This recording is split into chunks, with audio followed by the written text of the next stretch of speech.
तर बांधवांनो, आपण हा जो रेडा बघताय, या रेड्याची किंमत आहे तब्बल 10 करोड रुपये आणि हा हरियाणा चॅम्पियन आहे। विशेष म्हणजे जगातला सर्वात देखणा रेडा म्हणून या रेड्याचा संपूर्ण जगभरामध्ये गौरव आहे। विशेष म्हणजे पंतप्रधानांच्या पासून ते अगदी मुख्यमंत्र्यांच्यापर्यंत सर्वांनी या रेड्याची भेट घेतलेली आहे आणि या रेड्याचं नाव आहे गोलू 2। गोलू 2 रेडा हा हरियाणामधल्या मुरा जातीचा रेडा आहे आणि त्याच्या नावावरती अनेक नॅशनल अवॉर्ड्स देखील आहेत।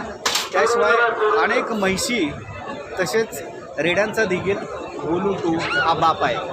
विशेष म्हणजे त्याची उंची जवळपास 6 फूट आहे आणि 14 फूट त्याची लांबी आहे। गोलू रेड्याच्या जातिवंत स्पर्मला म्हणजे शुक्राणूला जगभरामध्ये प्रचंड मागणी आहे।